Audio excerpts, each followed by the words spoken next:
बाजार की भीड़ में हर कोई अपनी धुन में मगन था। कोई सौदा सुलभ खरीद रहा था तो कोई वक्त बचाकर दफ्तर की तरफ दौड़ रहा था। उसी हुजूम में एक लड़की हिजाब में मलबूस कुरान की तालीम से फारिग होकर घर वापस जा रही थी। इस का नाम हलीमा था, नेक दिल, रहम दिल और नरम मिजाज। अचानक इसे रास्ते के किनारे एक अंधा बूढ़ा दिखाई दिया जो बसी से कुछ कहने की कोशिश कर रहा था, मगर लोगों की बेहसी और जल्दबाजी के शोर में उसकी आवाज दबी हुई थी। हलीमा ठटक कर रुकी, इसके कदम वापस हुए और वो बूढ़े के पास जा पहुंची। बाबा जी, क्या हवा आपको? इसने नरमी से पूछा। अंधे ने कांपती आवाज में कहा, बेटी, मैं सुबह से बैठा हूँ, कोई मुझे घर ले जाए, मेरी बीवी सख्त बीमार है। दवा लेने निकला था मगर रास्ता भूल गया। हलीमा का दिल लरस गया। वो कुछ देर सोचती रही, फिर अल्लाह का नाम लेकर बोली, आइए बाबा जी, मैं आपको ले चलती हूँ। हलीमा ने इनसे घर का पता पूछा। वो एक सुनसान इलाके का था, जहाँ आम तौर पर लोग नहीं जाते थे, मगर हलीमा ने अल्लाह पर भरोसा किया।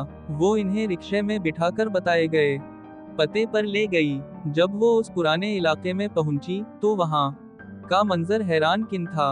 टूटी फूटी दीवारें, वीरानी, जैसे कोई जमाना गुजर चुका हो उस वीराने को आबाद होए।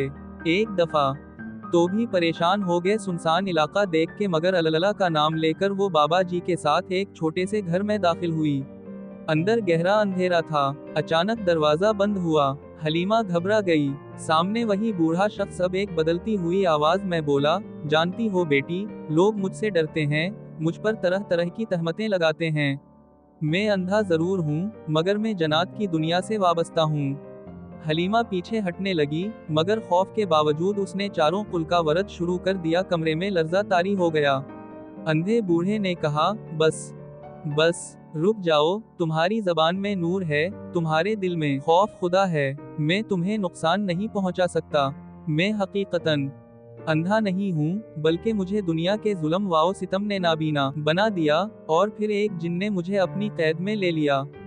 आज कई साल बाद तुम वो पहली इंसान हो जिसने मुझ पर रहम किया, मुझे इंसान समझा, मेरे करीब आई। हलीमा हैरान वो परेशान थी, मगर उसने हौसला नहीं छोड़ा।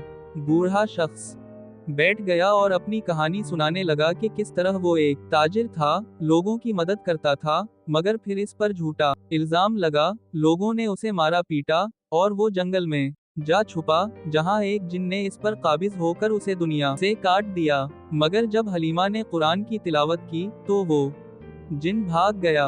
अब वो आजाद था। हलीमा खामोशी से सब सुन रही थी। फिर इसने कहा, बाबा जी, हर आजमाइश का एक वक्त होता है, शायद अल्लाह ने आपको निजात दिलाने के लिए मुझे भेजा। बूढ़े शख्स ने हाथ उठाकर दुआ दी, बेटी, तुमने मुझे नई जिंदगी दी है, अल्लाह तुम्हें दीनों दुनिया की कामयाबी देगा। अगले रोज हलीमा जब अपने कुरान मरकज पहुंची तो वहां एक नया माली काम पर लगा था। वही बूढ़ा शख्स, अब सादा लिबास में, खामोश, बावकार और हमेशा मुस्कुराकर सबका इस्तकबाल करता। कोई ना जानता था कि वो कौन है, मगर हलीमा जानती थी, वो उसकी नेकी की एक निशानी था। महीनों बाद एक रोज जब वो माली अचानक दुनिया से चला गया तो उसके सामान से एक खत मिला, बेटी, तुमने मुझे बचाया, तुम वो चराग हो जो अंधेरे दिलों में रोशनी करता है, तुम्हारी नेकी क़यामत के दिन तुम्हारे लिए नूर बनेगी।